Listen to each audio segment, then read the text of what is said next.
Hello everyone, TLSG here, back again with another Daily Marvel Snap video. So today we have a ramp build, another Sandman ramp build, and I think this one is a little bit more refined than the version that I posted a couple of days ago. So the one a couple of days ago has a really high roll ceiling, but it doesn't necessarily react to what the opponent is playing and how they're playing. So with today's, I actually got humbled by one of the hosts of the Snap Judgments podcast. The same day I posted my ramp video, I saw a conversation around like a ramp build and a more consistent build. And so I reached out and asked if we could go ramp versus ramp to see whose was better.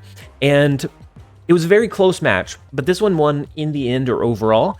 And as I continued experimenting with it on the ladder, this one can hold up against some of the really common meta decks. So a Thanos deck. I think Sandman is just going to be really good against Thanos if you can ramp into it early before they really get their stones rotating. And then against Shuri, we have Arrow or potentially the double Arrow to combat against Shuri. So we could do something like moving their Cosmo whenever they think that they're safe in that lane, and then arrowing their last turn play into wherever they stack their high power play. We have the Claw, which is a sneaky amount of value. It is a 5 cost, 10 power resource. It's just split between 2 lanes. And then this version uses a couple of consistency drivers. It uses 3 ramp components in the Psylocke, the Electro, and the Wave. And it uses Chavez to make sure that you have a better chance of pulling into your Sandman. So you should, it's something like 96% of the time, have a way to ramp into a 5 cost card on turn 4. So whether that be your Claw, your Sandman, or your Arrow, you're very likely to have one of those key resources by that point in time. And so overall, this list is very flexible. Thank you to Gazer for letting me cover this. If you guys want to check out the podcast, I will leave a link in the description below, but it is available pretty much anywhere that you normally find your podcasts. And if you want to see a little bit more gameplay with this deck, jump over to twitch.tv/TLSG Snap. I am very likely live playing this or something else right now. So definitely jump over there, check it out, join the chat, or just lurk. I would absolutely love to have you. And so with the brief deck explanation out of the way, let's go ahead and jump over into a couple of games. All right, next up we have the Doctor. The first location is the sewer system. So whatever we play there is going to have 1 less power. They play their Nova, so they probably have a Killmonger, a Carnage, or something similar to play. We do get Electro, so we can ramp into either an early Arrow, an early Claw, depending on what we need to do. And we probably should have played our Ebony Maw last turn. Sokovia discards our Arrow, it discards their Silver Surfer. So that's good news for us. Let's go ahead and play our Electro. We can ramp up into an early Claw or an early Sandman if we draw into it. And since they're running, it looks like a Silver Surfer, more of a tech-heavy Silver Surfer. I think we can outposition them. We're gonna go ahead and play our Claw. Next turn we have to look out. I guess we don't have to look out for an Arrow, not until turn 6 anyways. So since we have the extra energy, we're gonna do Dr. Doom to the right. Just in case we draw into Odin, we want to be playing into Sokovia and still impacting the other lanes. And so Claw's extension is a really, I think it's an underutilized kind of power sneak into those other lanes. And so our Dr. Doom goes off. They play a Polaris into the middle location, which doesn't have anything that it can pull. We get our Chavez, so we can't draw Odin, of course. So can they beat us? They don't have Silver Surfer. What else could they do? If they use Arrow, then, I mean, we're already winning over here. We can just play our 9 power to the right. If they do an Arrow over there, it's not going to be able to beat it. Otherwise, I think we're in a really good strategic positioning. We probably should have snapped a little bit earlier. It's not really useful in most games to snap on the last turn, unless you have a surprise last turn play. Otherwise, it's going to encourage the opponent to leave a lot more quickly. They do play 2 cards, one being Juggernaut into mid, one being Brood into mid, but that never wins. Unless we just didn't play into Sokovia, which the Kingpin kind of entices us into. Interesting last turn play placement. They could have done the Brood over here, but the -1 to each one would have only given them a 3. So not a bad first game. Let's play the next one a little bit more aggressively and see if we can get a few more cubes out of it. All right, next up we have Malazan. The first location is Stark Tower. We have Wave, Claw, Ebony Maw, Magneto. I'm not going to play Ebony Maw on the first turn. I want to get a feel for kind of what they're running in the different placements. And then we'll play Ebony Maw before our Wave. We don't really want to play Ebony Maw in the left lane too frequently because we do have Claw to potentially help support that location if we need to. And so I'm going to go ahead and snap into this. We're feeling pretty decent. We see they have a Sunspot. Most likely they don't have a Killmonger. We're going to play our Ebony Maw. We can then follow it up with a Wave and then a Sandman. And they're going to be really restricted in... Oh, and it's a Thanos deck at that. That is beautiful. So they haven't played any of their stones yet. So I think we go with the Wave. Normally, I like to go with the Electro because that is going to give us that continual extra energy. So then we can curve into a Doom and an Odin, a Magneto and an Odin, an Arrow and Odin. We just have a lot more flexibility. But with the Wave here, we're going to be able to guarantee that next turn they can only drop the one card. And I think once they realize that we're ramping and we could potentially have a Sandman, that is going to be very important. And so they do play their Lockjaw. I think they were probably going to plan on flooding as much onto the board this turn as they possibly could. All of their stones, they start rotating. But unfortunately, my friend, that is where your flood ends. They can play a big card. So like the Leech is interesting, but it is a low tempo. So now that they can't play multiple cards, it becomes a little bit more difficult for them to do that overall impact. Now, unfortunately, our Claw is not going to reach to the side anymore. And so here we're just going to play it based on what has the highest power. On the last turn, we do have our Dr. Doom that has not been leached. And so we can play Dr. Doom and that will impact 3 of our lanes, which with Sandman is just such amazing value. So they don't play into Stark Tower here. They play into Xandar. So they get the Blue Marvel, which helps buff up some of their other cards. If they have an Arrow here and they're hoping that redirecting our cards will give them the win, they're gonna be sorely mistaken. Hopefully they are confident enough that they stay in.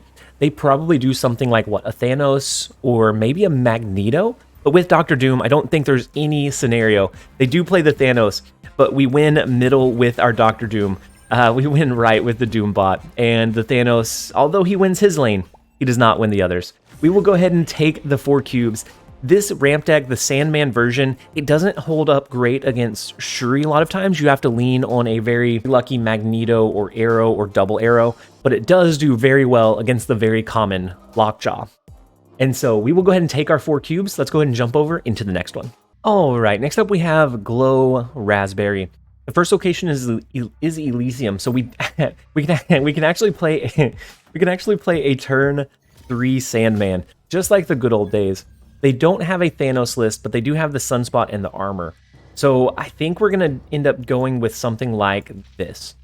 This is gonna help support the Elysium lane. We can then eventually do...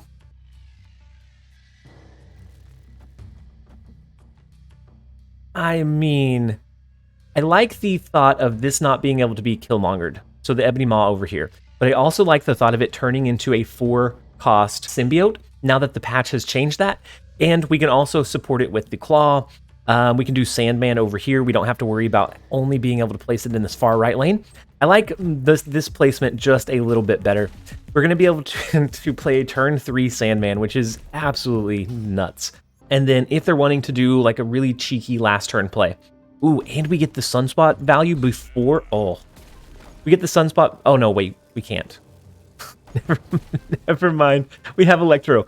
We're still going to prioritize Sandman. We're not going to use Sunspot this game. But we do have the Claw and Dr. Doom to be able to push our power out pretty wide. They do the Green Goblin in Atlantis. So could they be running... Could they be running a Galactus deck? If so, they would have to do it at earliest next turn. So what do? We do Dr. Doom in the far right, yeah? Then if they don't get their Galactus off, and we happen to pull into Odin, we can use it this lane. We can send the Green Goblin back. We can spread our Dr. Doom wide.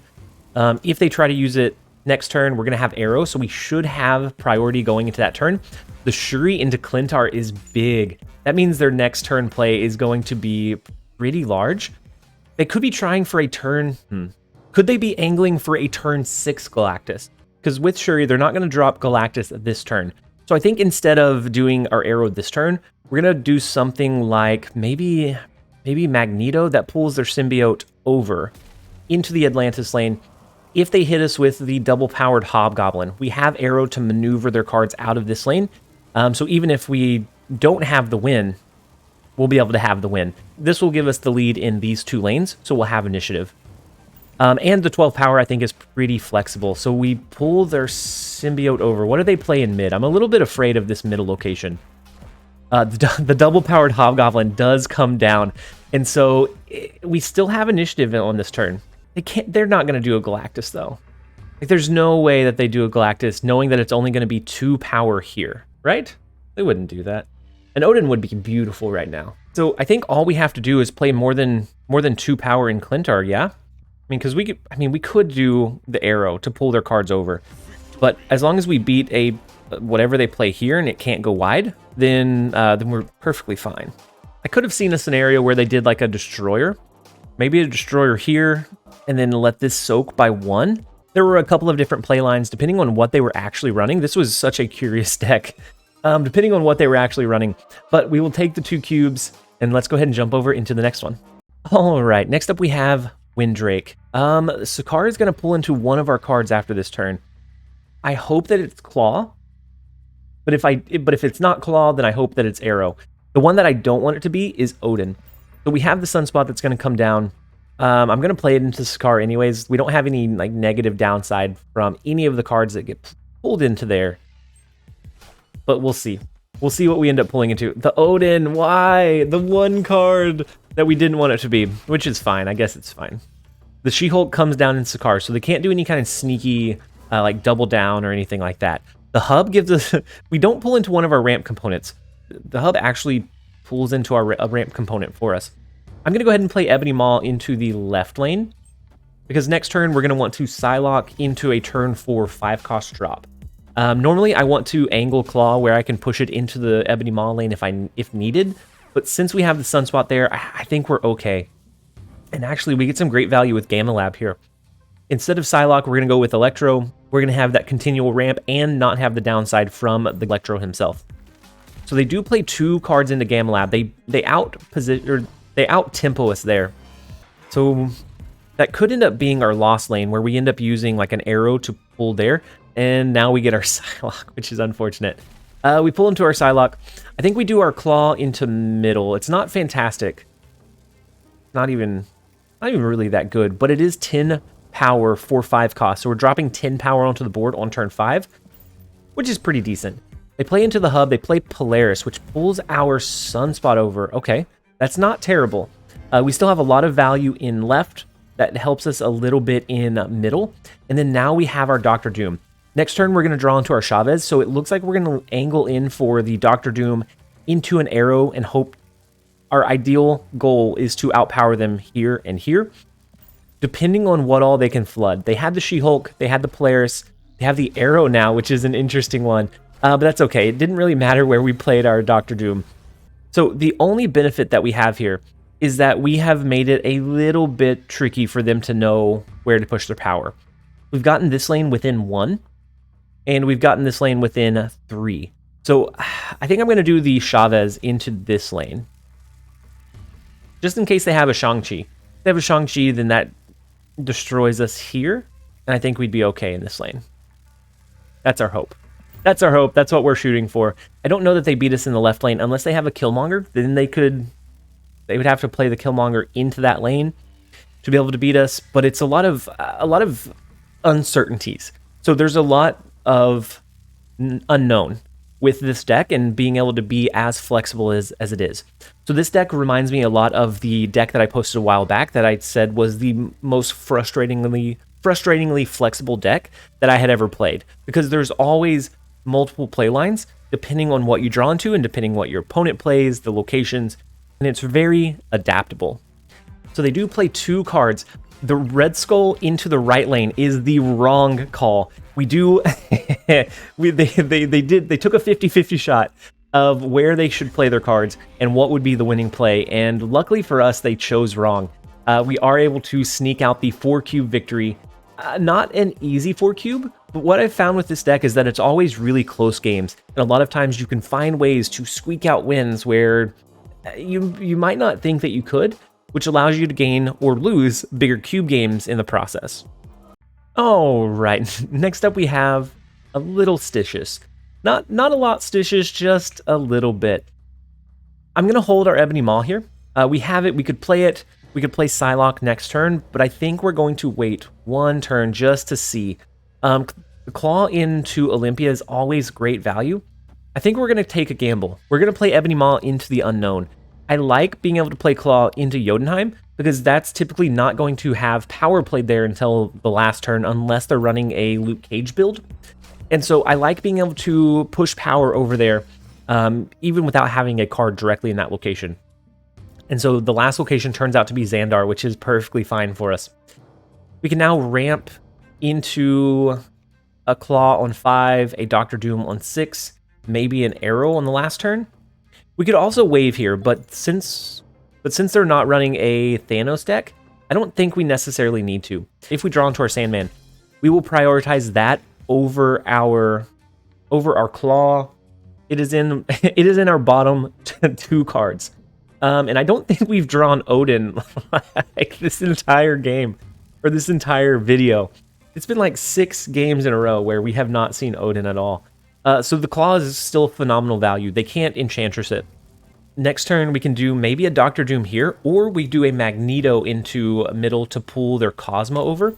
And that allows us to do a Doctor Doom or something else somewhere else. The Shuri is interesting. Okay. So can we keep priority here? I think we can. And if we can keep priority, then we could... I think they're going to angle for a Taskmaster into Jotunheim on the last turn. So I think their play here is either Red Skull into Xandar or Red Skull into Olympia. They snapped on us. I'm fairly confident. We're going to snap back. We can pull their Cosmo. Cosmo can stab you in the back whenever you need an on reveal, and it doesn't work your way. So we're going to play the Doctor Doom to go wide. That's going to give us initiative on that last turn, or it should. And then anything but an... Yeah, they do play the Red Skull into the... Okay. Something I didn't think about is that... Oh, no. Something I didn't think about is that they can just play it into Xandar. We should have... Oh, no. We should have... Okay. This is a good learning experience. So, knowing that they had the Cosmo down, we had the read right that they were going to play the Red Skull into Olympia. We should have Magnetoed last turn, which would have allowed us to do an Arrow to pull their Taskmaster over into Olympia on the final turn, stacking their power. Unfortunately, we didn't do that, and so I think we lose this one. We're going to go ahead and tell them we're losing. We played this one poorly, but I think there's value in learning from your mistakes, and this one was definitely a misplay. We had the tools we needed. We just didn't use them correctly. Let's go ahead and lock in the Magneto. Yeah, they play left and right. It makes sense. Otherwise, we could have pulled both their cards over into Olympia, and it just would have given us the win. Like from there, we would have been able to win very easily. It's a tough lesson to learn, but I think it's an important one. So we are gonna end the video on a big loss, because that could have very easily been winnable, knowing the Shuri play line. And so hopefully you guys enjoyed the video. If you did, make sure to leave it a like and a comment down below. And as always, this has been TLSG. Later, guys.